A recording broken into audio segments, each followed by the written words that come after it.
Лучшее отдал, чтобы я и ты жили вновь. Сам великий Бог, Сам великий Бог человеком стал, чтобы я и ты жили вновь. Его святая кровь, Его святая кровь, Его слова святые напомнят, что любовь нам не остынет. Я буду вечно благодарить, вечно благодарить, вечно благодарить Тебя. Нас так полюбил, что жизнью заплатил, чтобы я и ты жили вновь. Я буду вечно благодарить, вечно благодарить, вечно благодарить Тебя. я буду вечно благодарить, вечно благодарить, вечно благодарить Тебя. Его святая кровь, Его слова святые напомнят, что любовь нам не остынет. Я буду вечно благодарить Тебя, вечно благодарить Тебя, вечно благодарить Тебя. Аллилуйя. Мы будем вечно благодарить Тебя. Дай нам эту возможность, чтобы мы были в вечности и в вечность с Тобою, дабы мы могли благословлять Твое имя и благодарить Тебя. Спасибо Тебе, Отец Небесный. Спасибо Тебе, Иисус, за все. За Твою кровь, за Твое ломимое тело. Мы славим Тебя и мы превозносим. Во имя Отца, Сына и Святого Духа мы молимся, и весь народ скажет. Располагайтесь, пожалуйста, в присутствии Божьем. Сегодня я поделюсь, Дух Святой поделится с нами и даст нам разумение, наставление по вопросу или о теме «Путь твоему прорыву». Прорыв. Открой Писание и прочтем Бытие 12 главу. Читаю 12 главу с 1 стиха. «И сказал Господь Аврааму: пойди из земли твоей, от родства твоего, из дома отца твоего, в землю, которую я укажу тебе.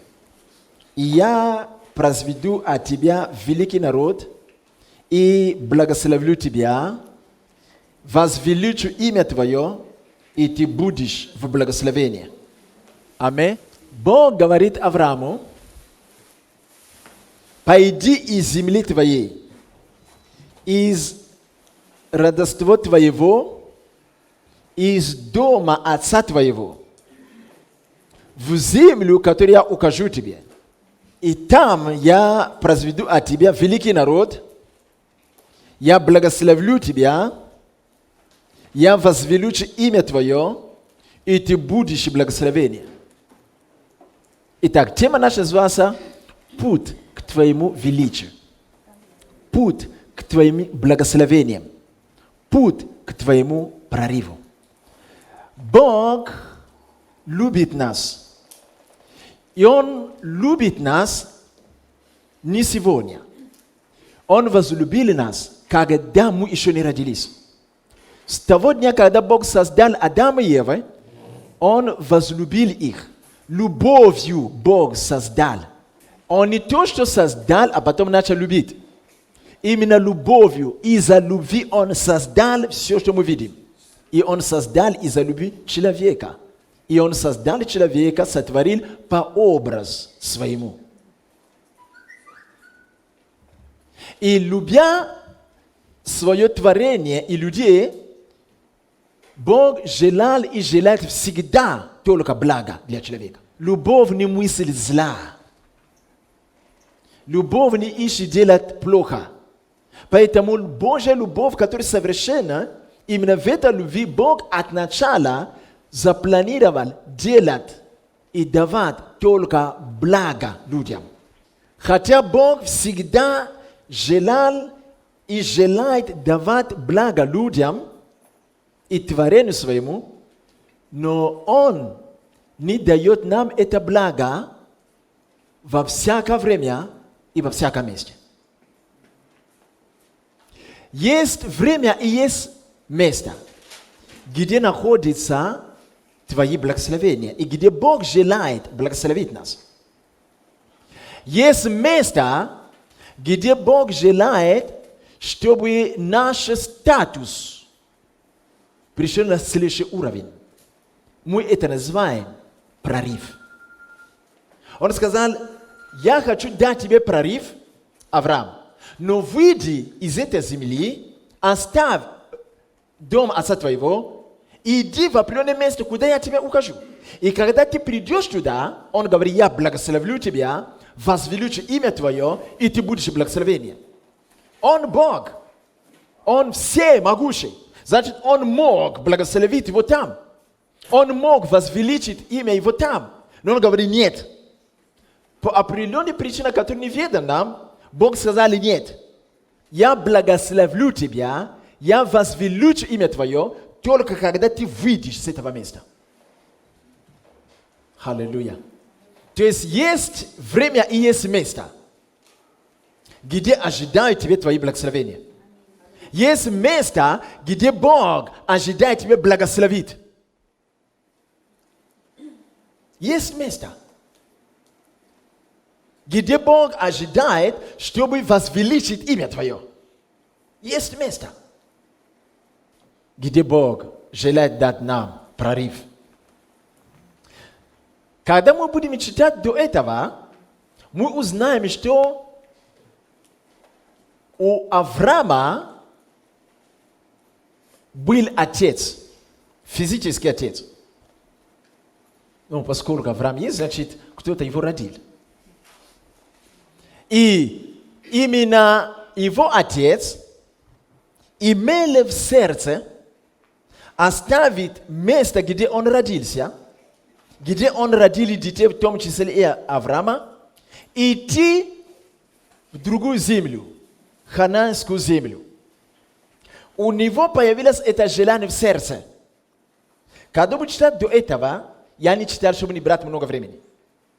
Отец Авраама, физический отец, имел это в сердце, оставить эту землю и поехать в другую землю. И притом он взял все, что у него было, и своих детей, в том числе и Авраама с женой Сарой. Нигде там не будет сказано, что отец Авраама получил откровение, что Бог сказал ему: оставь землю сию, иди в другую землю ханаанскую, я там тебя благословлю. Нет. Или я благословлю там твоих детей. Нет. Он просто имел в сердце. Какие-то мысли и желания появились. Аминь. Сегодня я молюсь, чтобы те желания, которые Бог принес в свое сердце, начали сбываться во имя Иисуса. Мы, будучи людьми, в нас могут зарождаться разные желания. Иногда некоторые желания и стремления, они для нас самих что-то странное. Они порой смотрим, они бесперспективные. Все желания, которые появляются в нас, не записаны в Библии. В Библии вы не найдете слово или название города Ленинград, или Москва, или Сочи. Нет такого. Поэтому ты не можешь найти буквально. Поэтому написано: Бог производит хотение и действие в сердца наши. Это некое желание что-то начать делать, куда-то ехать, где-то начать жить. И порой ты смотришь: ну а зачем? Здесь у меня тоже все нормально. Но желания могут быть. Итак, у отца Авраама в теле были желания оставить землю и идти в другую землю, и там устроить свою жизнь. Не написано, что он получил откровение. Поэтому, когда иногда какие-то желания ведет нас что-то делать или куда-то двигаться, не всегда надо искать подтверждение сверхъестественное. Не всегда. Потому что некоторые вещи Бог не подтвердит их сверхъестественное. Но впоследок, в результате, ты узнаешь, что это было не просто твои желания. Бог говорит нашему сердцу, помимо нашего разума. Не все, что Бог открывает или говорит нам, Он говорит, что мы это поняли. Некоторые вещи, которые делали в жизни, это Бог ввел тебя, а до сих пор ты думаешь, что это ты сам. Да, иногда наши человеческие желания могут вести нас. Иногда побуждения от лукавого могут вести нас. Да сохранит нас Бог, что мы не были водимы побуждением от врага, что мы не были водимы только глупыми нашими человеческими побуждениями, но что мы были водимы хотения и действия, которые Бог производит в наши сердца. Ибо Он производит в нас хотение и действие по своему изволению. У отца Авраама, у его отец по крови, именно имели такое побуждение. И нигде мы не будем читать, если будем читать до этого, что Бог ему сказал. Но когда он шел в землю, он наметил определенное место, страну, там хананеянская земля. Когда он оставил свою землю и шел, ну, я так понимаю, что он не один шел, он шел со своей семьей, детьми, внуками, и он шел в определенное место, какие-то условия сработали так, что он не дошел до земли, куда он хотел идти, и остановился в определенное место, стали жить там. Прошло время, отец Авраама по крови умер. И потом Авраам и другие родственники, они оставались там, куда папа их привел. Папа никогда не сказал, что Бог меня ведет. И спустя время Бог открылся Аврааму и сказал: Авраам, выйди, и теперь мы читаем. Авраам, выйди, пойди из земли твоей, от родства твоего, из дома отца твоего в землю, которую я укажу тебе. Папа ничего не сказал Аврааму, что вам надо, когда я умру, вам надо идти дальше. То есть он даже не знал, что он водимый Богом. Многие из нас бывают водимы Богом, и мы не знаем об этом. Не говори мне, что ты никогда не бывает водимый Богом. Есть водитель, с которым можно уразуметь, а есть водитель, с которым можно уразуметь, но ты просто живешь. Теперь Бог говорит: выйди из земли твоей. Вы не очень хорошо видели это место Писания. Там, где Авраам получает откровение: выйди из земли твоей, это не была земля, где он родился. Это уже был другой город. Потому что папа взял их, чтобы идти в Хананскую, но по пути в определенный город они уже оставили землю, где Авраам родился. Почему-то Бог говорит: выйди из земли твоей. Дальше. Выйди из родства твоего. Там, где Бог говорит ему, там не были все родственники, потому что они ставили все родственники, там были несколько душ, которые папа взял с собой.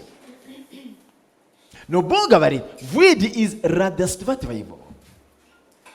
И Бог говорит: выйди из дома отца твоего. Там папа уже не был в живых.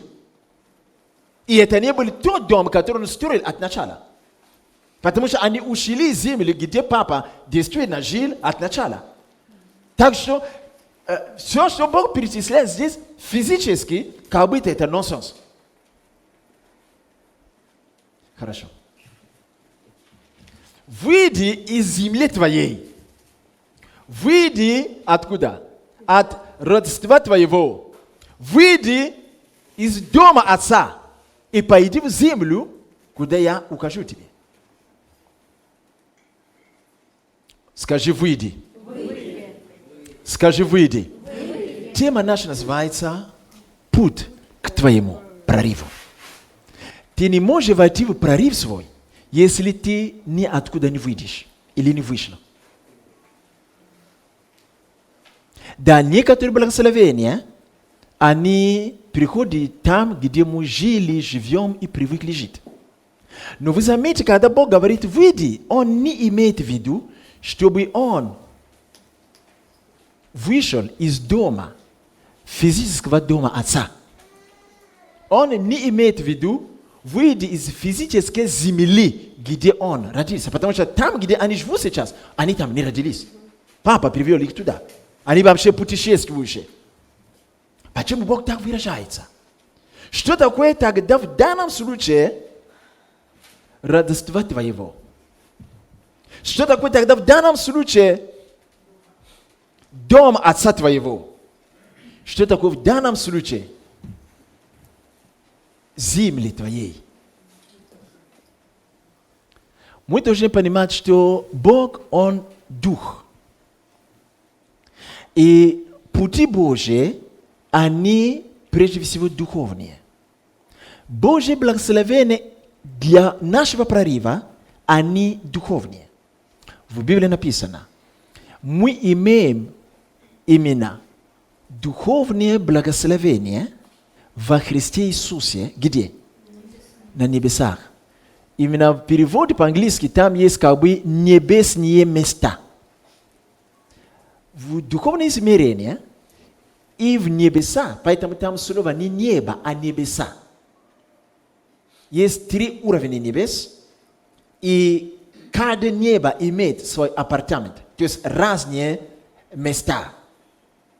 Поэтому даже ангелы живут в разные места. Поэтому некоторые ангелы говорят, что мы есть те ангелы, которые стоят перед Богом.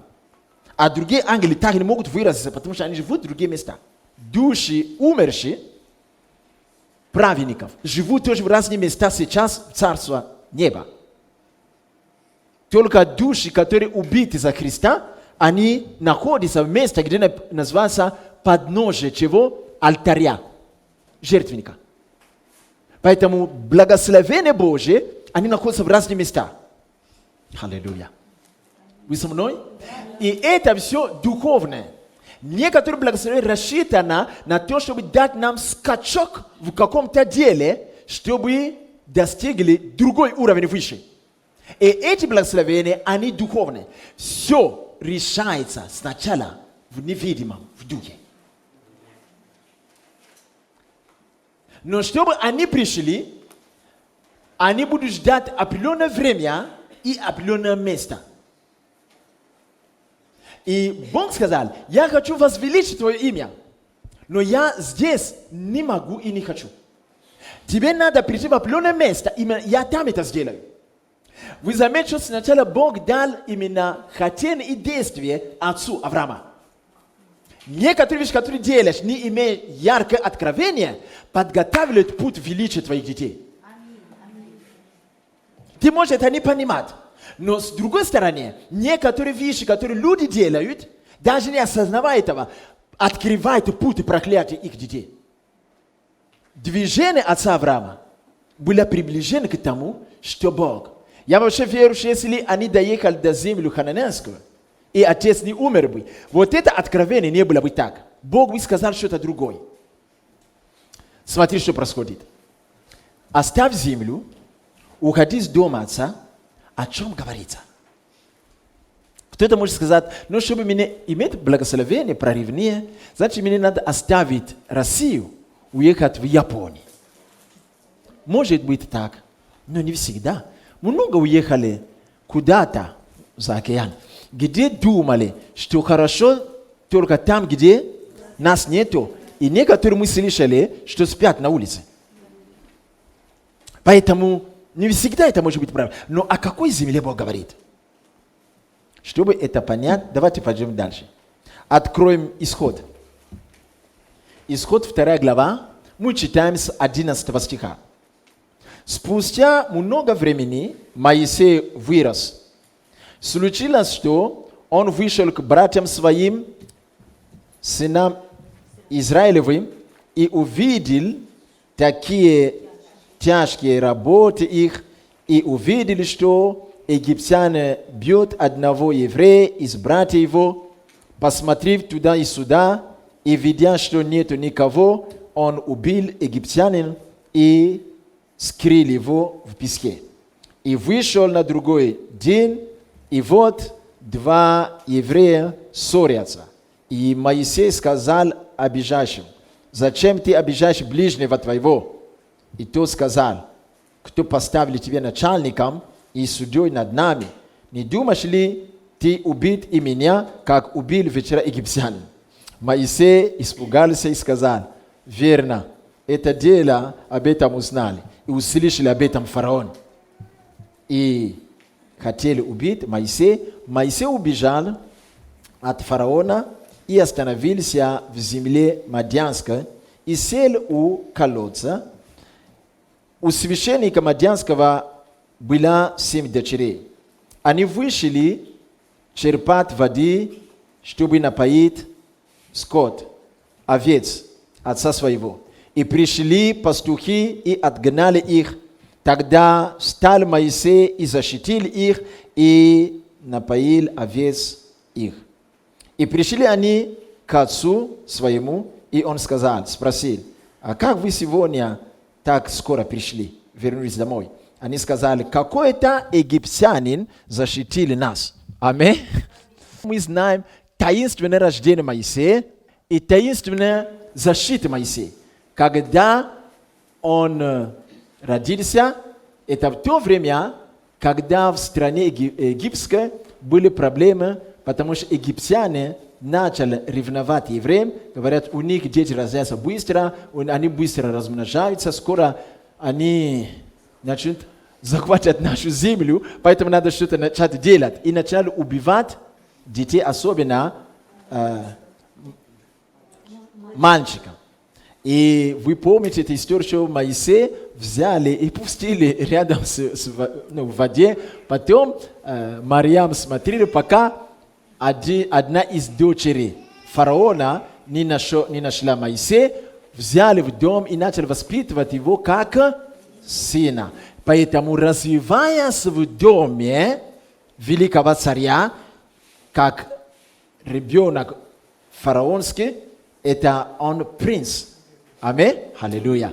И он был научен всеми мудростями, всеми знаниями и магически все, что только угодно, которое творилось именно в царской семье. Моисей.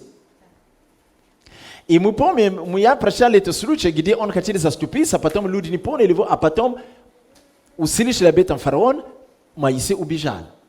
Когда он убежал в определенную землю Мадьянскую, там был человек, служащий Богу с детьми. И он там помог этим детям.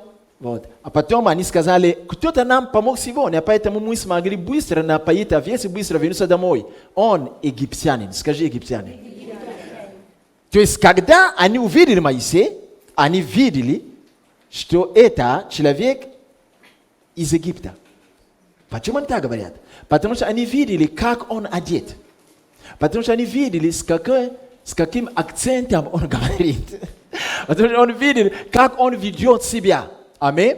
Аллилуйя. Мы порой можем знать, что этот человек не россиянин, да, как бы он не был белый, как бы не мы одели его по нашей одежде, как он будет 2 дня будем смотреть, как он просыпается, куда он ходит, как он разговаривает. Мы можем почувствовать, что человек, скорее всего, из Европы. Или это человек из, не из Латинской Америки, он будет смуглый. Это человек, наверное, из Франции. То есть даже не слыша его язык. Или даже он будет говорить на вашем языке, вы будете чувствовать, что он не точно наш. То есть что-то выдает. Аминь. Аллилуйя. Скажи, что это выдает. Да. Они сказали, египтянин нам помог. И дальше будет читать, что он потом остался жить у этого священника. И он женился на одной из дочерей священника. И он стал жить там дальше. Давайте теперь прочтем Исход, 4 главу, с 10 стиха.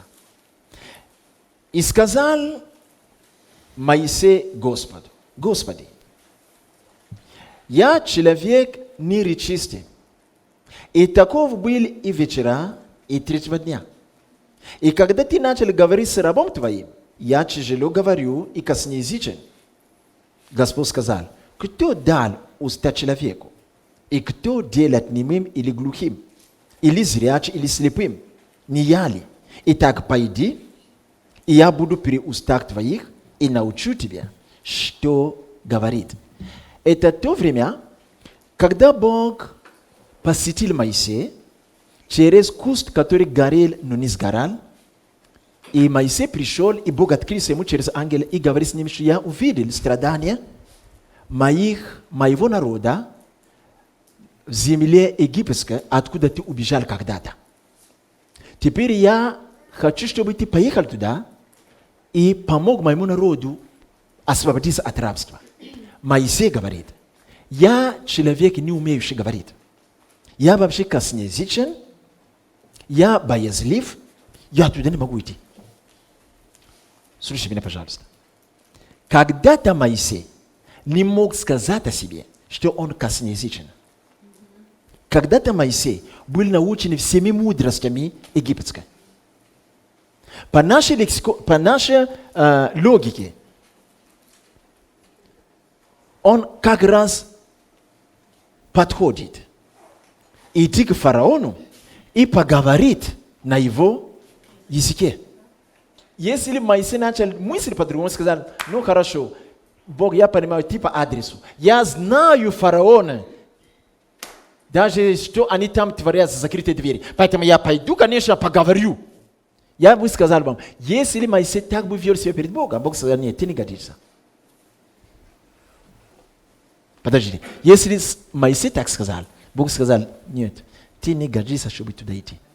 Но Моисей сказал, я человек косноязычен, таким и был вечера и третьего дня, говорить не могу, ничего не знаю, ничего не понимаю.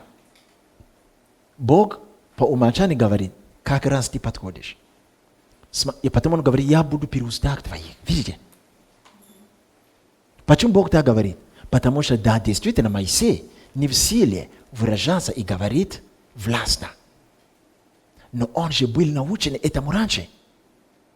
Когда Моисей убегал из Египта, примерно ему было 40 лет. Когда он жил вне Египта у этого священника, женился, начал рождать детей, до того дня, как Бог открылся ему, то, что я читал в 4 главе, прошло тоже 40 лет. 40 лет знания, величия по-человечески. И 40 лет опустошения. Когда в течение 40 лет он забыл то мастерство, которое был научен в Египте. Та гордость египтян оставил его. Умение говорит, всякие трюки и магии египетской оставили. Он забыл все. Подождите, братья и сестры. Вы об этом только слышите. Я этим живу. Я забыл свой родной язык. Я здесь 30 лет. Я представляю, Моисей был 40 лет. Он не имел возможности говорить, именно общаться с египтянами. Он погрузился в другую культуру жизни. Он видит, как священник кадил, как священник делал то. И он участвовал в этом, помогая. Он стал рождать детей, он жил там. Он был погружен в другую культуру. Поэтому, когда Бог зовет его, он говорит, я говорить не могу. Если он позвал его, после того, он убежал и прошло только 10 лет или 5 лет, он бы так не сказал. Прошло 40 лет. Поэтому Моисей говорит, я не смогу. Он где-то помнит, кто такой фараон и кем он окружен, там с магами. Он говорит, нет, я не смогу. Бог говорит, ты сможешь. Я не смогу. Бог говорит, хорошо, я буду при устах твоих, я научу тебя. Это значит, Бог не сказал, что вспомни, чем ты были научен, этим же языком говори с ними. Нет. Нет. Он сказал, я по-другому начну вести тебя. Бог ждал, пока Моисей опустошен будет от всего, что он приобретал в течение 40 лет. Где? В Египте. Поэтому после 40 лет, когда Бог опустошал его, когда он забыл эту культуру, забыл эту мудрость, Моисей перестал быть египтянином. Кто-то бывает, что избавился от наркотика. Он наркоманом был 10 лет. Потом он избавился. Он пошел в церковь. Бог освободил, исцелил, омыл, очистил. Через год ему дают идти приобретать наркоманов. Вы посылаете его на смерть.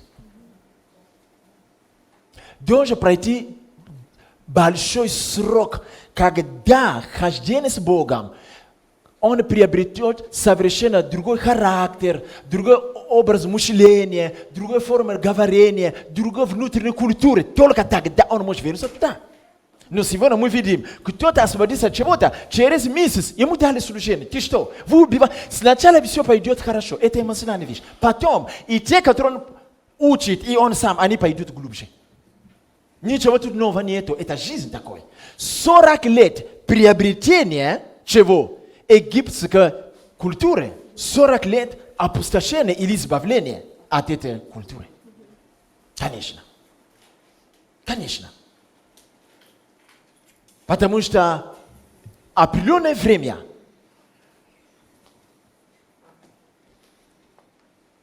когда что-то устанавливается или утверждалось, требуется такое же время почти что, чтобы разрушить это.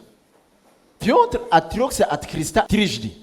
И когда Иисус готовил к служению, он спросил, чтобы он исповедовал, любишь ли ты меня сколько раз? Трижды. Есть всегда соответствие. Есть всегда соответствие. Есть определенное время. А иногда бывает, что человек недавно в Боге, он хочет быть апостолом. Эмоционально у тебя получится. Но пройдет годы, и ты, и твой дом, и все, которые ты приобретал, вы пойдете глубже в мучение и разрушение, чем было прежде. Поэтому Павел говорит, Тимофей, не торопись возлагать руки или попускать новых людей на служение. Это так кажется. Но во мне тоже Христос. Я тоже говорю иными языками. Я тоже видение вижу. Это так кажется. Это так кажется. Поэтому Бог не стал торопиться использовать Моисея. 40 лет он становился египтянином. Требовалось 40 лет, чтобы он вообще забыл, кто он. Бог использует людей, только те, которые забыли, кто они. Хорошо, давайте я поговорю более серьезно.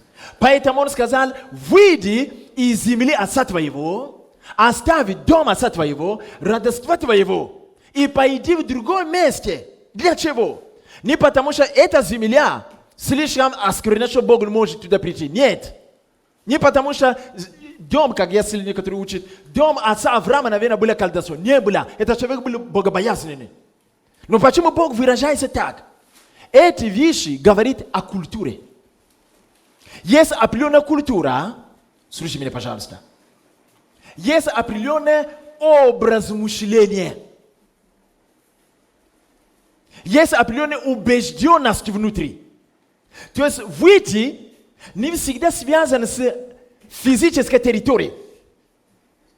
Это, да, иногда некоторым, например, меня, связано было с физической культурой, территорией. Но не всегда. Не всегда.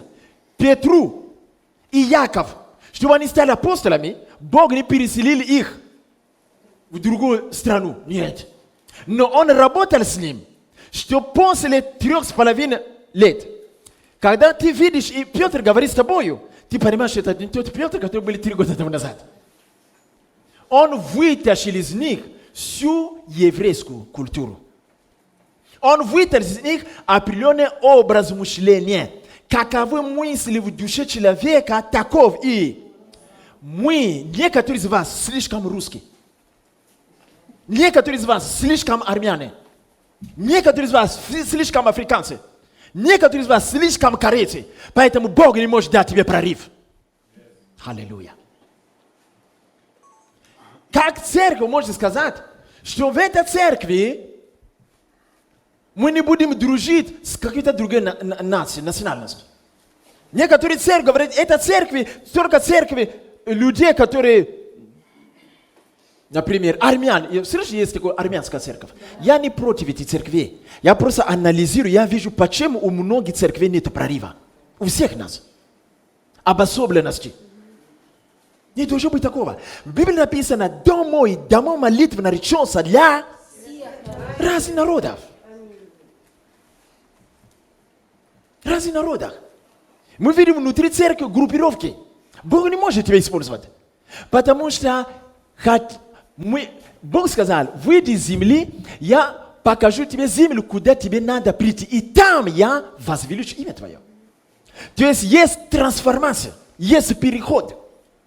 И здесь земля означает образ мышления, который ты получил на этой местности у твоих родителей в доме отца твоего. Бог говорит не о самом внешнем доме. Он говорит о том, что он приобрел, усвоил то, что и глубокое воспитание.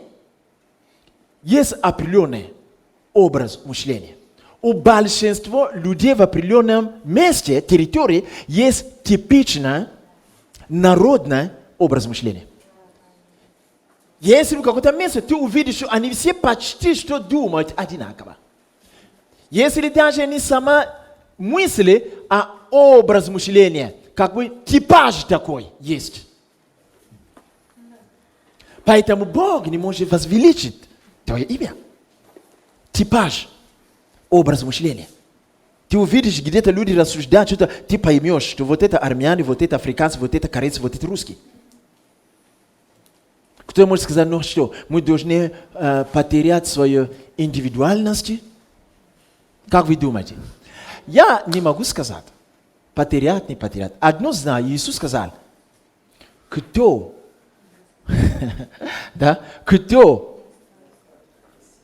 не может, аминь, кто не отвергнет себя, о чем он говорит? Кто не потеряет душу свою, о чем он говорит? Наш образ мышления должен измениться. Наша внутренняя культура должна измениться. Есть внешние вещи, которые мы не можем изменить, потому что мы живем в определенном месте, чтобы соприкасаться с людьми, как бы отчасти мы сохраняем это ради внешних. А внутри себя мы должны думать по-другому. Ты не можешь говорить, как... Мы часто используем такое слово «быть мирским». А он слишком мирской. Как вы понимаете это слово? Я иногда слышу, как люди говорят, быть мирским, он слишком мирской, значит, он слишком греховный. Вы что? Не обязательно. Да, иногда Библия говорит, по-мирскому не поступайте. Да, иногда речь идет о греховной стиле жизни, а иногда нет. Иногда речь идет о простой, человеческой образе жизни. И чаще всего это мы приобрели там, где мы жили и выросли. Когда мы приходим к Богу, Бог сказал, я приведу тебя в ту землю, другую. Это для тебя, ты там будешь иностранцем. Мы в духе, Бог взял нас из царства тьмы и погружает в царство. То есть в духе мы граждане другого царства. Аллилуйя. Мы граждане другого царства. Но вы заметите, мы не прививаем себе образ мышления Царства Божьего, привычки Царства Божьего, манеры говорения Царства Божьего, манеры мышления Царства Божьего. Мы продолжаем мыслить как? Какой нас здесь нету, чтобы никого не обидеть? А? Мы продолжаем мыслить как японцы, если мы родились в Японии, там культуры мы пропитаны. Мы пришли к Богу, но мы помним, что мы японцы, и все, что мы делаем, образ мышления, нет, вот так, нет, а у нас в народе не так. Как ты можешь сопоставлять духовные вещи от Бога с тем, что принято в вашем народе? Это нонсенс, не может быть такого. Потому что Царство Божие – это царство или страну невидимо, куда мы приступили. Это написано к Евреям, 12 главу. Мы приступили. Не приступаем, уже приступили. Это как человек, который приехал из России в Японию. Ты там не можешь ходить и разговаривать с людьми на твоем языке, на русском. Да, может быть, рано или поздно они тебе найдут. Кому? Кого? Переводчик. Но сразу, если ты выходишь и пойдешь в магазин, ты начинаешь, дайте мне хлеб. Хлеб у вас только... Скажи, они даже не слышат. Они просто выгоняют тебя. Не понимают, что... И ты не можешь там использовать свои деньги, рубли давать. Они даже не знают, что такое. Фу. Где-то видели по телевизору. То есть все, что ты можешь, мы были накоплены. И которые мы хотим использовать в служении, в церкви, Бог удаляет. Он говорит, это мирские вещи. Поэтому много из того, что мы делаем, чтобы расти в Боге, это всего лишь мирские усилия. И Бог на это не смотрит. Поэтому никакого величия и никакого прорыва. Не потому, что мы много продолжаем согрешать. Нет. Скажи образ мышления. Скажи внутренняя культура. Аллилуйя. Внутренняя культура. Порой, когда ты пойдешь куда-то, где есть, например, одно нас, да, там, неважно, хорошо, японцы, 5 японцы очень верующие, ходят в церковь, молятся, а 5 неверующие. Иногда, когда ты приходишь, когда вы будете соприкасаться для разных дел, ты заметишь, что они все японцы. Трудно уловить, что кто-то из них дитя Царства Божьего. Потому что будет там культура, образ мышления. То есть все, типаж их остается. Моисей, 40 лет, он рос в культуре, язык, знания египтян. И даже эти дети увидят, сказать, один египтянин нам помог. После 40 лет они скажут, что мой муж египтянин. Она так не скажет. Потому что требовалось время, чтобы Бог вытащил из него все, что он приобрел там. И даже у меня говорит. Вы просто не представляете, как эти дети воспитывались в доме таких царей. Потому что Египет тогда это была самая крутая нация и страну на земле. Так что дети там воспитаны были ученики, учителя, которые приходили к Моисею, учили их. Так что нелепо сказать ему, что я не умею говорить. Это невозможно. 40 лет. Бог ждал, пока он будет пустым. То есть опустошен от всего этого. Образ мужчин стал совершенно другой. Поэтому некоторые из вас, может быть, 20 лет в Боге, ни одно чудо не может сделать. Бог ждет. Сила Божья, которую мы, как безмерно величие, могущество его никакого проявления. Хотя она там есть. Потому что эта сила, чтобы начала проявляться эти дары, требует другой что? Образ мышления, образ поведения, образ отношения к вещам, к людям. Если ты мыслишь о людях точно так же, как 10 лет до уверования, Бог скажет, нет, еще рано. Если ты смотришь на ближнего и относишься к образу отношений, точно так же, как 15 лет назад, Бог скажет, еще рано. Оставь дом Отца твоего. Скажи, о Господь, помоги мне принять культуру Царства Божьего. Помоги мне иметь другой образ мышления. Во Иисуса. Аминь. Во всяком вопросе, когда понимаешь вопрос, мы сразу начинаем понимать и переломлять это по нашей человеческой культуре и пониманию. Вот оттуда идут проблемы. И неудивительно, что некоторые конфессии взяли себе название страны или нации. Поэтому слышишь такие вещи, как мы россияне, да, значит мы православные. Это не должно быть так. А мы итальянцы, значит мы католики. Не должно быть так. Но вы заметите, это воспринимается нормально. И вы думаете, что через такое Бог может действовать? Это как Моисей, который продолжает говорить, я не забуду свой язык, который я выучил у фараона, я не забуду своей мудрости, я не забуду. И в тайне он там повторяет все, чтобы он не забыл. Бог сказал, нет, ты мне не нужен, ты не годишься. Бог дает прорыв именно тем, кто становится никем по отношению к человеческой традиции, образу мышления, где он был воспитан. Вот о чем идет речь. Это называется «оставь землю и дом отца твоего».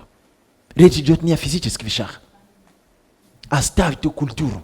Она тебе надобна. Но соприкасайся только с внешними, чтобы тебя не назвали иностранцем. То мало тебе надо. Внешняя культура для внешних отношений с людьми. А внутри себя и хождение перед Богом мы должны апеллировать совершенно другой. Поэтому в Библии написано: имейте образ мышления праведника. В Библии написано.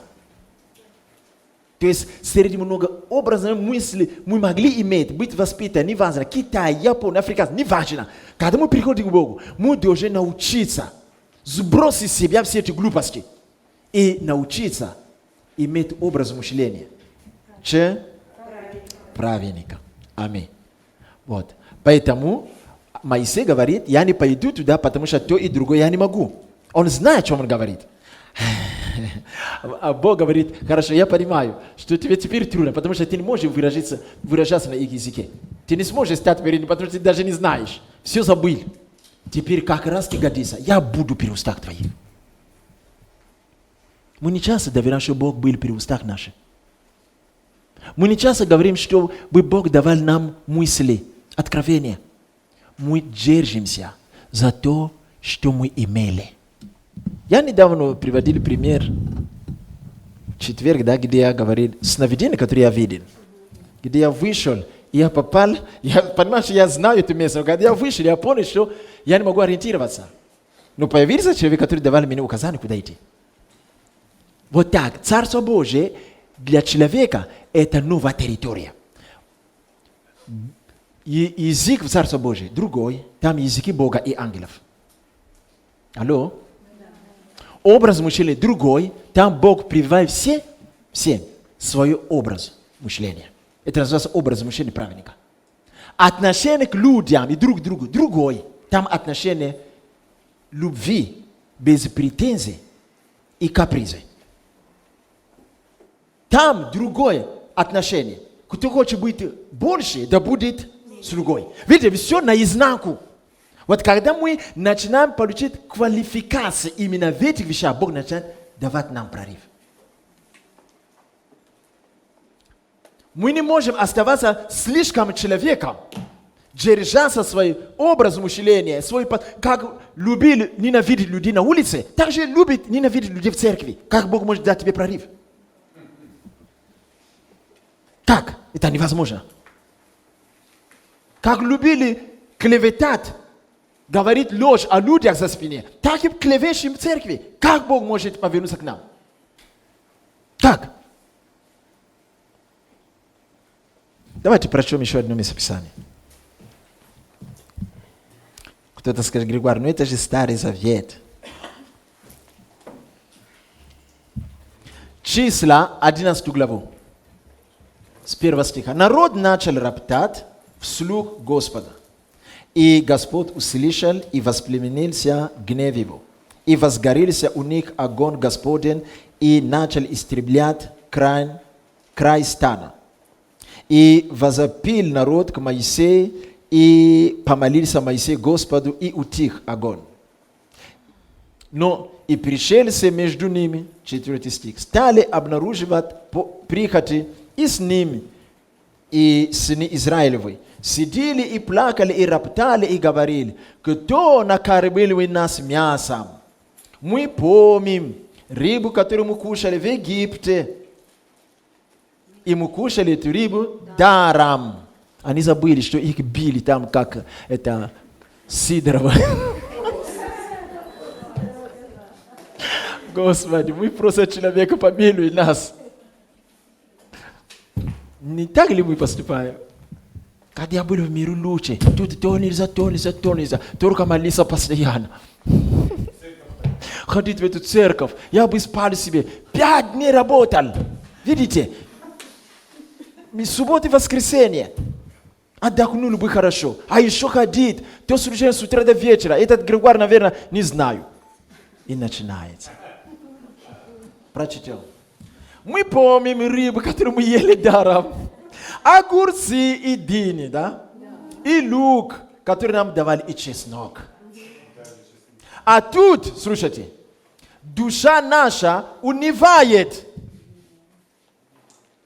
Только ману кушаем. Каждый день. И птицы. Это что-то. В этих возмущениях вы не услышите голос Моисея. Как вы думаете, кто из них, Моисей или остальные народы, кушали хорошо в Египте? Кто? Моисей кушал в дом царя. Он не вспомнил об этом ни разу. Он не будет скучать об этом ни разу. Он имел больше преимущества.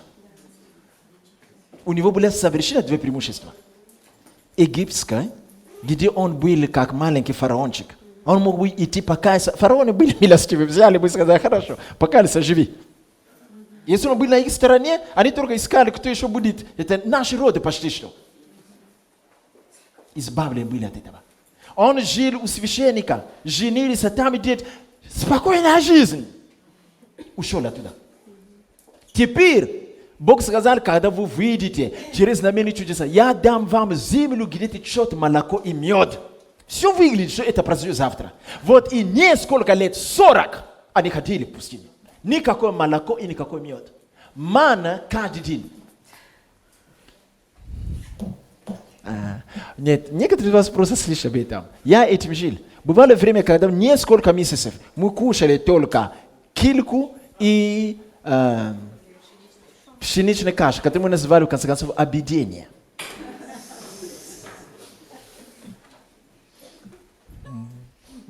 Просто порой мы видим вещи, вы не знаете, что стоит за этим. Моисей оставил это. Он мог идти покаяться в фараона. Дочь фараона еще была там, как мама. Она могла бы заступиться. Царский стол. Ну смотрите, что происходит. Этот народ был в рабстве. Давали им как мясо, давали, да. Но это было рабское мясо там с кнутом. Они говорят, мы хотим вернуться туда. Лучше там быть, нежели здесь. Мана. Вообще-то, я хочу вам сказать, мана – это пища, которую ангелы кушают. То есть они имели преимущество кушать ангельскую еду. То есть в этой ангельской порции не надо хранить до утра. Потому что там были все протеины. Все витамины. То есть в этой маленькой порции достаточно. То есть поэтому они не могли ни болеть. Туфли росли вместе с их ногами. Они говорят, нет. А противились нам все это. Верните нас в рабство туда, где нам дали мясо и кнут на голове. Почему? Образ мышления. Когда образ мышления изменен, человек тоскует, потому что было у него раньше. Вы заметите, что я часто слышу, как некоторые из нас, ну я не отделяю себя от вас, некоторые из нас, мы часто тоскуем о том, что было раньше. Ну, ты скучаешь. Некоторые из нас, мы часто тоскуем даже о тех чудесах, которые были в 90-х годах.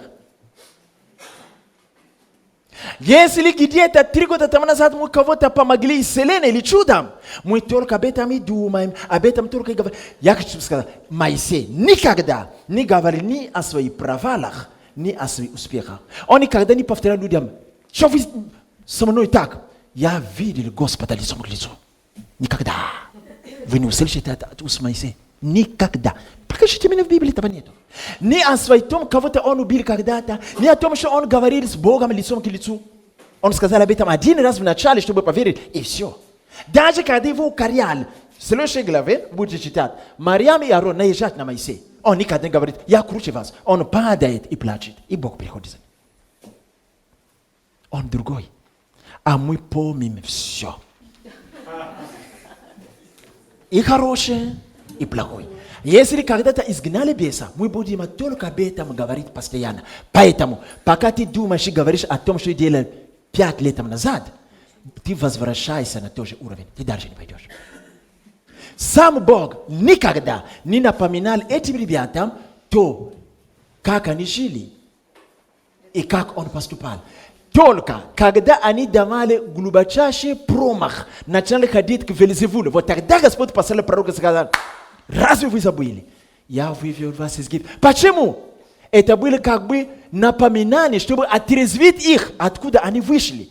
Но когда они вели себя хорошо, никогда Бог не скажет: я победил то, я убил там фараона. Видите? Никогда. Вы должны изучать Писание. Люди Бога, они по-другому жили. Ты не слышишь Моисея, который говорит о своих провалах или о своих успехах? Никогда.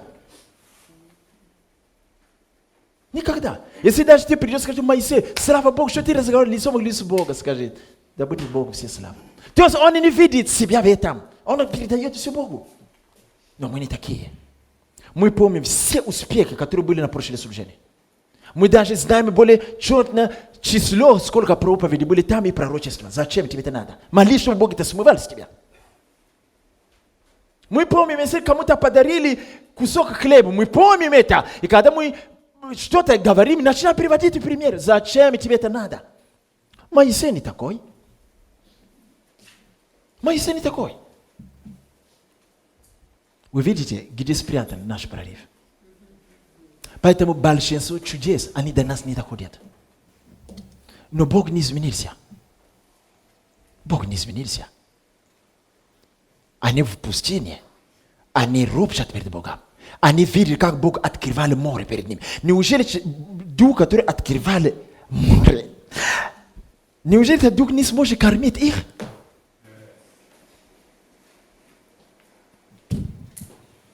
Но они говорят: нет. Почему?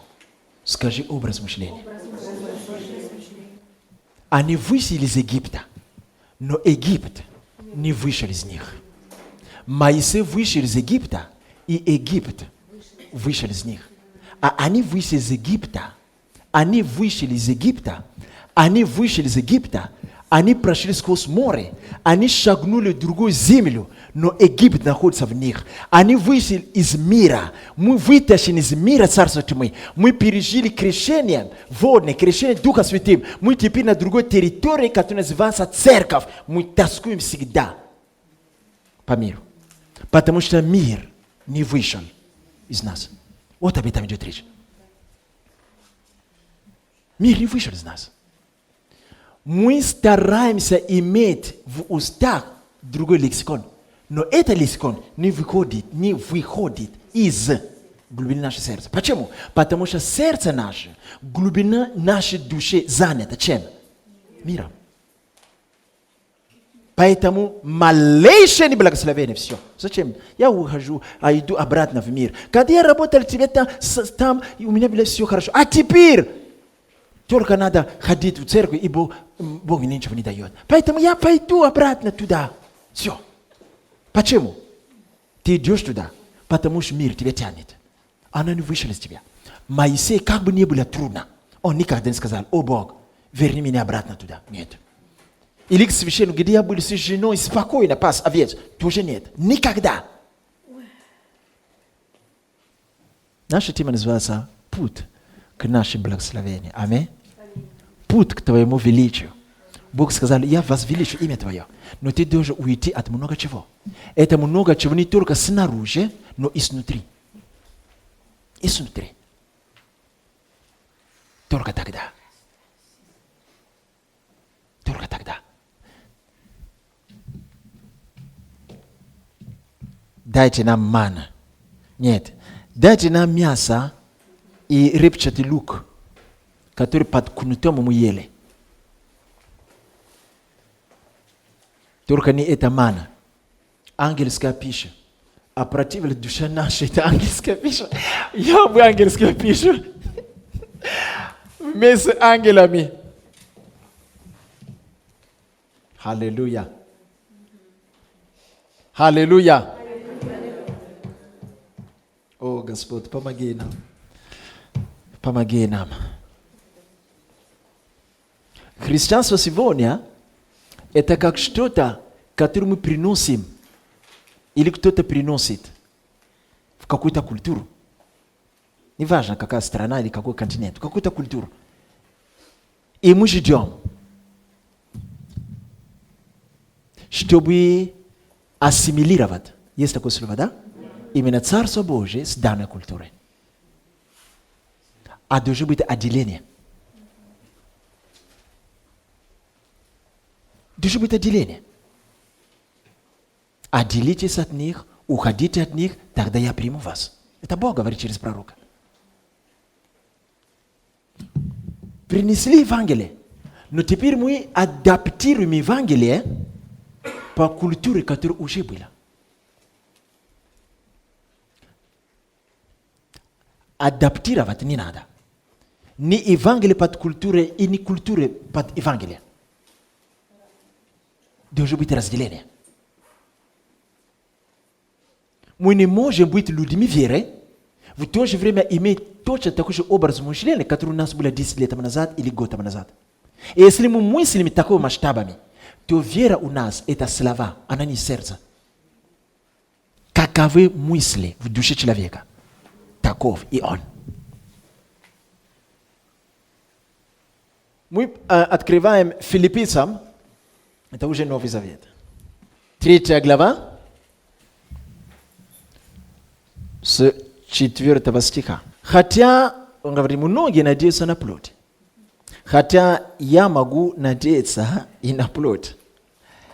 Если кто другой думает надеяться на плоть, то более я. То есть, то чем более я. Я мог бы надеяться на плоть. Почему? Потому что обрезанный в 8-й день, теперь он рассказывает свои достижения и свою правильную жизнь перед Богом. Из рода Израилевы, колена Вениамина, когда люди спорят, а ты с какой колен? Люди некоторые не знают. А он точно знает, что он колено Вениаминова. Дальше. Евреи. От евреев. Если другие просто приткнулись к этому нас, то я родился в этом. Я еврей от предков. По учению.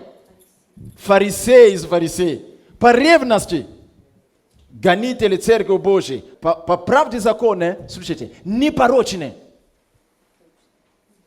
Он хранил себя от женщин, от пьянства. Он об этом говорит. Когда он говорит по учению фарисеев, фарисеи были очень сильно требованы. Этот ребенок сдал экзамен, госэкзамен, 5 с плюсом, даже 6 он получил у евреев. Он об этом говорит, он не лжет. Потом будет говорить свидетель меня Господь, он не лжет. То есть он говорит об этом непорочный. Но что? То есть это все для меня было преимуществом. Скажи преимуществом. Но ради Христа я почел это за мусором. Скажи мусор. Он не говорит о грехах. Он не говорит о усилии. Он говорит о вещах, которые и Бог сам похвалили в нем. Он говорит, я был непорочен. По учению, которое они имели тогда. То есть он постился как фарисей. Он говорит, фарисей из фарисей. Закон, он испытал закон и жил точно так. Он говорит, непорочен. Он говорит, это мои преимущества перед Богом. Я мог бы хвалиться этим. Бог, ты помнишь меня, я никогда не грешил. По крайней мере, тот уровень, который я был научен. Но он говорит, даже это, я почел это за мусором. Ради того, чтобы приобрести кого? Христа. В 8 стихе он будет продолжать говорить об этом.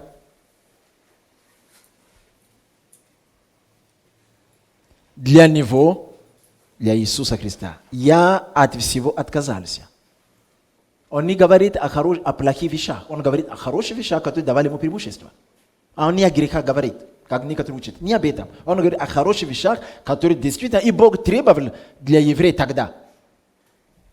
Я посчитаю это за мусор, чтобы приобрести Христа. Теперь послушайте меня. А какого Христа он говорит? Он же апостол давно. В нем живет Дух Христов. Он даже чудеса творит, мертвых воскрешает. Но он продолжает говорить, приобрести. Кого? Христа. Братья и сестры, приобрети Христа не однажды, когда мы покаялись. приобрети Христа, это означает становиться, как Он прежде всего. Где?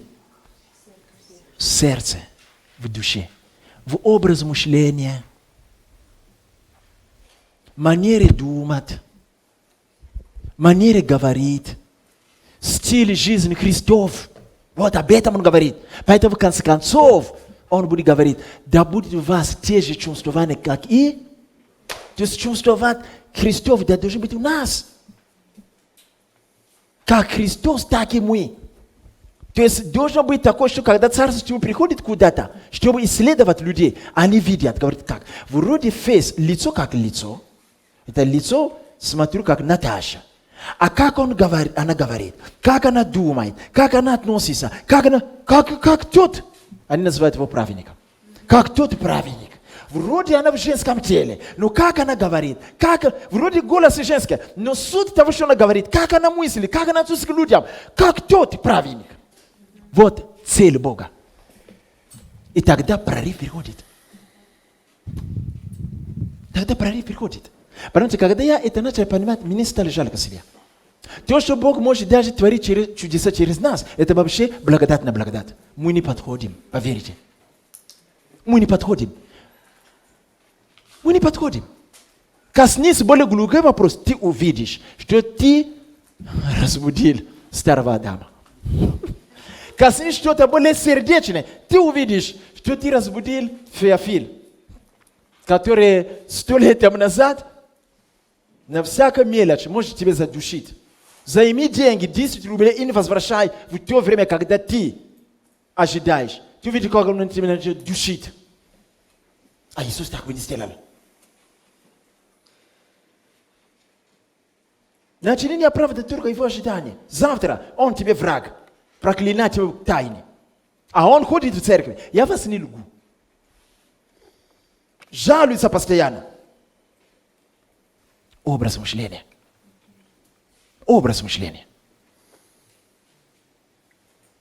Мы в Царство Божие, но внутри сохранили все то человеческое, которое мы приобретали. Кто-то приобретали это, кому тут 23. Кто-то приобретали это 23 года. Другой приобретает это 50. Некоторые сидят здесь, приобретали все это 60 лет, и все еще находится там, в сердце, в душе. Поэтому можем молиться, по милости больше что-то делать, а в глубине этого нету. Потому что мы заняты чем-то другим. Образ мужчины другой. Выйди из дома отца твоего. Вот об этом шла речь. Моисей, живи там 40 лет, пока я не опустошу тебя. Вот тогда ты станешь годным.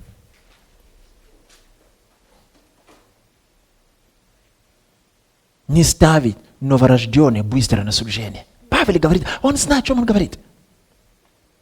И вы читаете о Павле. То, что мы читаем, это результаты долгого труда. Когда Павел столкнулся с Иисусом, Анания помог ему дать направление. И дальше апостол, отделите Павла, Варнава, тоже апостол, помогали ему развиваться. Вы даже будете читать, что он 14 лет уходил в пустыне, чтобы сокрушаться, искать Бога. Для чего? Чтобы он был опустошен от всего, что он приобретал все эти годы. Потому что учение фарисейское жило в нем. Он говорит об этом, я фарисей. Привычки думать по-фарисейски, он в этом был воспитан с детства. Его родители были верующие с детства. Иисус говорит, нет, ты не годишься. Ты слишком много знаешь. Не то. То есть ему требовалось много поститься, поэтому он об этом будет говорить в постах, в бдении, в стенании. И надо он это делать наедине. 14 лет он уходил в пустыне, чтобы сокрушаться перед Богом. Он понимал, что пока я наполнен этим, я буду бесполезным в руках Божьих. Бог использует пустых сосудов. Пустых, я говорю образно, учитывая то, о чем мы говорили. Мы слишком наполнены. Мы слишком помним свои корни человеческие. Мы слишком держимся своей логики человеческой, образом мышления. Все, что человеческое, которым мы были воспитаны, кто-то, кому где, кто где, своей культуры, мы все помним. А и не дай Бог, что мы что-то хорошее сделали в те годы. Мы помним об этом. Мы слишком много помним. Мы слишком много помним. Давайте оставим дома отца нашего. Аминь. Давайте оставим дома отца нашего. Старый образ мышления. Старые обиды. Я порой некоторые вещи слышу, я не говорю.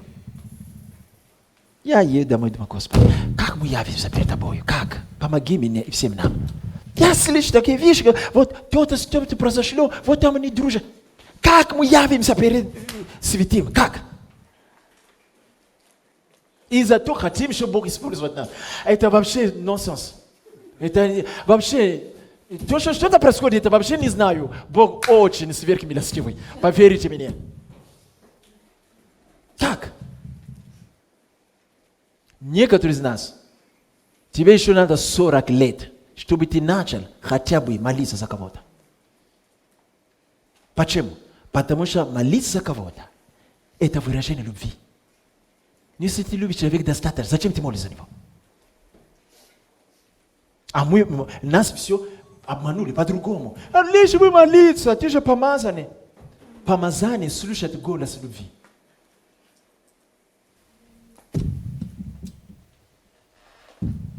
Бог есть любовь. Дари слушает голос любви. Сила Божья течет. И транспорт этой силы – это любовь. Но мы не можем любить, как мы были научены в миру. Любите своих друзей, возненавидите врагов. Вот Иисус пришел и сказал об этом. Поэтому он сказал, так были научены фарисеи, они так учили. Он говорит, поэтому они Царство Божие не унаследуют. А вы, говорит по-другому, любите и те, и другие. Поэтому, видите, разные притчи, слава Богу за притчи. Это голос, и это ключи для тех, которые призваны расти в Царстве Божьем. Ибо вам дано знать тайны Царства Божьего. Спасибо, Господь. Это многочисленные притчи, которые говорят об этом. Хозяин простил того, кто должен был ему 1 миллион. А тот вышел на улице, поймал товарища, который должен был ему 1000. И сделал веревку, чтобы повесить его. Это происходит в наших церквах. Я вас не люблю. Я консультирую людей, я знаю, о чем я говорю. Но не о нашей церкви. Наши церкви все хорошие. В кавычках. Как это? А потом, о, Господь, мы любим Тебя. Во имя Иисуса, демон уйди. Поэтому эти демоны там будут нападать на тебя. Поэтому они будут нападать на тебя. Вы заметили, Иисус сказал, будете изгонять бесов, наступать на змей, на скорпионов, ничто. А потом происходит наоборот. Значит, что-то тут не то. Нас учили, это нормально. Они будут мстить, так что будут готовы к этому. Нет этого. Когда это демон изгонял, он вообще боится. Потому что если он послушается тебе, значит, ты сильнее его во Христе. Он к тебе не прибежит. Он боится тебя как огонь. Но почему они бросаются? Что-то тут не то. Я кому-то что-то сказал. Нет, наступает время, когда церковь должна проснуться. Много имею сказать вам, поверите. Это вообще я жалею вас. Пусть Бог помилует нас. Оставь дома отца твоего. Речь не идет о территории, нет. Речь идет о том, что мы накопили с детства. Образ мышления. Образ отношения. Образ понимания. Наши внутренние лексиконы.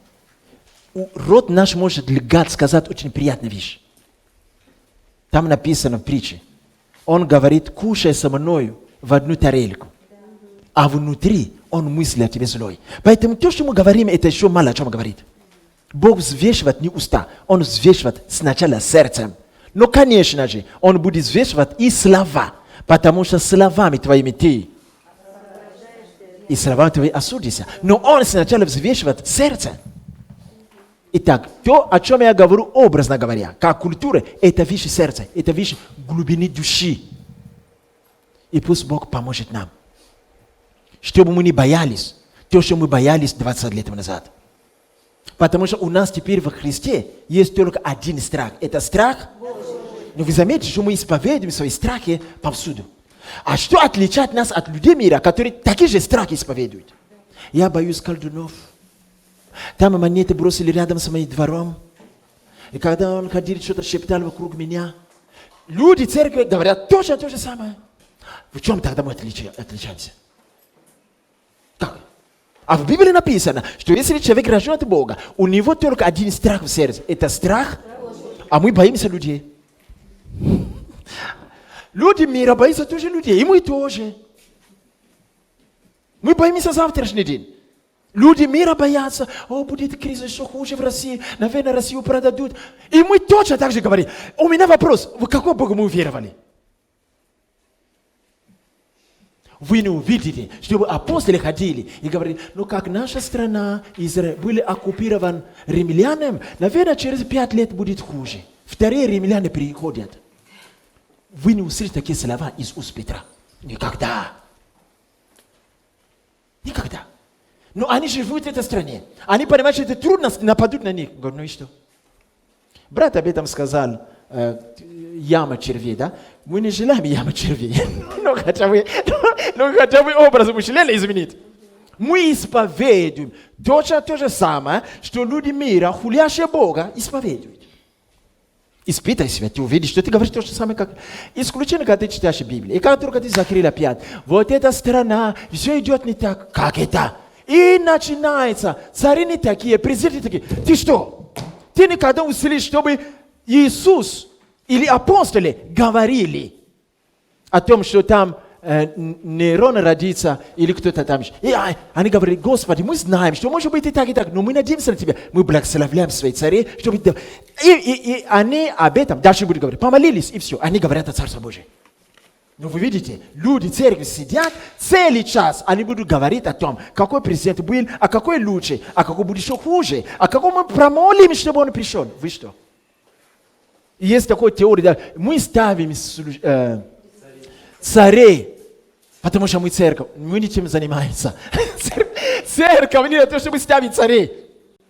Кто был таким сильным в духе, если не апостол Павел. Вы когда-нибудь слышали, чтобы апостол Павел молился или учил людей, будем молиться, чтобы вместо римляне приехали греки. Вы слышали об этом? Нет такого. Они об этом даже не думали. Это все одно показывает, что мы слишком наполнены миром, мирскими вещами.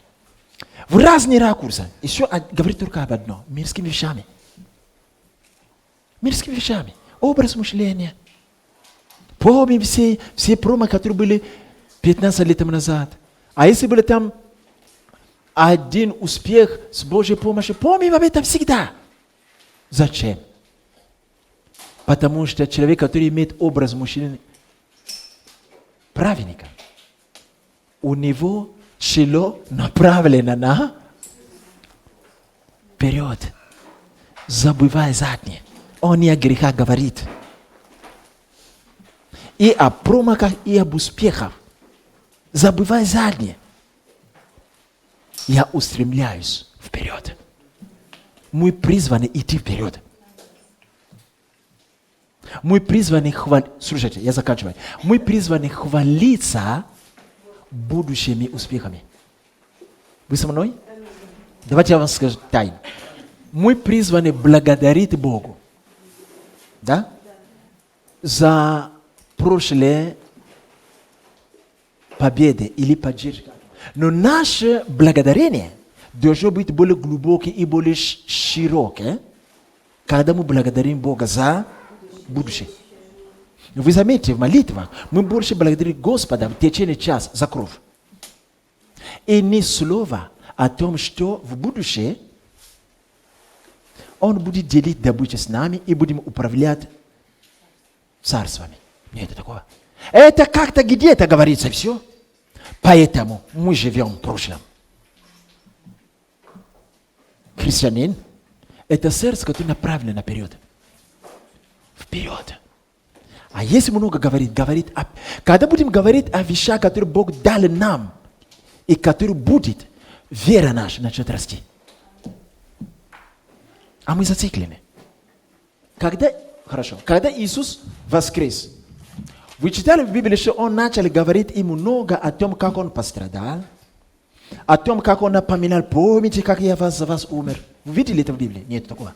Он совершил это, и больше об этом не говорит. Это удивительно. Бог другой. А Он говорит, любишь ли меня, пасти мой овец. Скоро я приду, заберу вас к себе. Я иду готов. Он говорит о перспективах. Сила Божия. Дары помазания, которые мы ищем, но не которые желают служить в силе. Послушай меня. Библия, Павел называет эту силу сила грядущего века. Что такое слово грядущее? Видите? Ты не можешь мыслить о прошлой победе, чтобы иметь прорыв. Не получается. Ты должен мыслить о будущей победе. Мы должны быть направлены на будущее. Аминь. И последнее местописание, я просто прочту и не буду объяснять. Когда мы прочтем 1 Коринфянам 15 главу, с 47, вы могли прочитать и до этого. Первый человек из земли, перстни, вы его знаете, первый Адам. Второй человек, Господь с неба. Он назван последний Адам. Каков перстни, таковы и перстни. Каков небесный, таковы и. Это местописание мне очень нравится. Хочешь взять отец на себя. И как мы носили образ перстного, будем носить образ небесного. Вопрос звучит здесь. Будем носить. Слово будем. О чем и когда? О будущем. Когда будущее в Библии начинается для человека? А? Когда начинается будущее в Боге? Аминь. Там написано, кто во Христе, тот новое творение. И древнее прошло, теперь все стало. То есть будущее начинается с того дня, когда мы родились во Христе. Поэтому, как только мы родились во Христе, Бог уже прививает нас, что мы начали ходить в образ Че? В образ Че? В образ Че? Как мы носили, то есть до рождения свыше, образ перстного. Кто перстный? Первый Адам согрешивший. Мы получаем и смерть, и проклятие в нем. Но когда мы пришли к Богу, родились в Боге во Христе, это место такое. Теперь мы во Христе должны ходить по образу чего? Кого? Христа.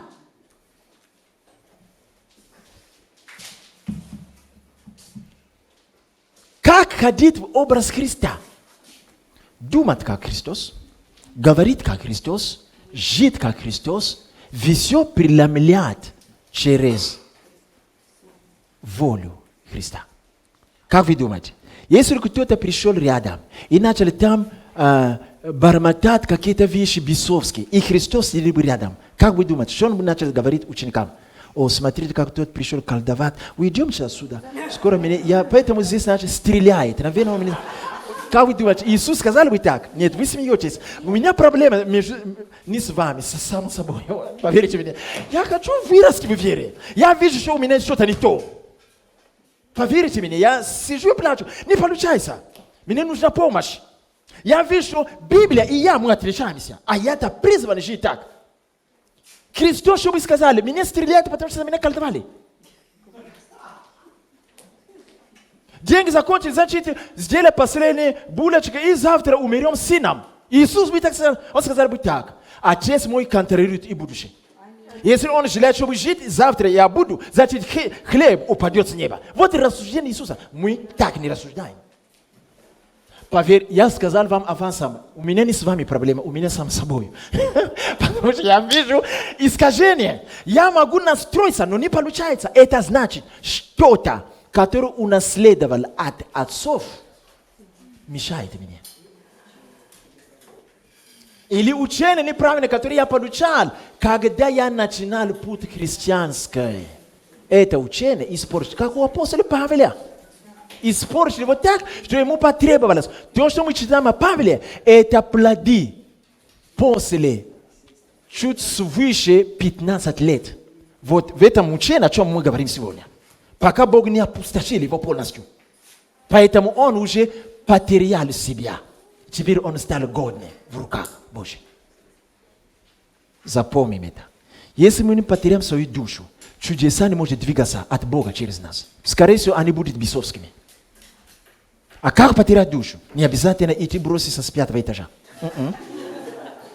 Это значит, искать Бога, делать все, чтобы оставить все мирское. Мирское не только греховное. Мирское это то, даже преимущество, которое нам привили с детства. Начать думать по-другому. Воспринимать мир по-другому. Начать говорить о других вещах. Давайте дадим себе слово, что мы редко будем говорить о прошлых падениях и о прошлых подвигах. Если только нас вынудили, и при том для назидания кого-то во вере. Аминь. Не приводи много примеров того, что ты натворил в Боге позавчера. Забудь об этом. Сколько ты исцелил, какие люди привел в церковь. Не говори об этом. Скажи, Господь, это было. Аминь. Я хочу следующее. Давайте будем мечтать о будущем в Боге. Когда мы говорим много о прошлом, мы возвращаемся туда. И уровень помазания спускается опять туда. Как мы можем искать больше помазания, когда мы думаем о прошлом? Человек говорит, меня хотят поставить полковником. О, я помню, когда я был майором, майор это меньше, да? Когда я был майором, меня и то переносили, а тут решили поставить меня полковником. Как вы думаете, его поставят? Скажут, ну если ты майор, так тебе не нравится, иди будь майором. А вместо другого поставим Виктора, который хочет быть полковником в Боге. Поэтому Павел говорит, я стремлюсь к выше почесть. Где? Во Христе. А мы часто мечтаем к ниже почесть. Откуда мы вышли? Вот я пророчествую 2 фразы, я не хочу больше. А вдруг я ошибусь? А ты же говорит, 2 фразы, это не я. Во Христе я 10 фраз выдам сегодня. Конечно. Конечно. Скажи аминь. Давайте станем. Выйди из дома рабства. Выйди из дома, из стены твоего отца. Оставь образ мышления слишком человеческой. Мы молимся во имя Иисуса. Помолись и попроси, чтобы благодать Божия умножилась на нас. После этого учения ты сможешь проповедовать. Ты можешь молиться в огне. Ты можешь изгонять бесов, вселять больных, пророчествовать. Ты можешь, потому что ты не будешь смотреть, кто ты. Моисей сказал, я говорить не умею. Бог сказал, как раз ты подходишь. У меня уже нет ресурсов внутри. Все египетское ушло. Говорит, как раз ты теперь пустой. Ты подходишь. Я начну вкладывать свое в тебе. О Господь, мы молимся во имя Иисуса. О Господь, помоги нам иметь другой образ мышления. Помоги нам иметь другой образ отношения к людям, к вещам, к миру.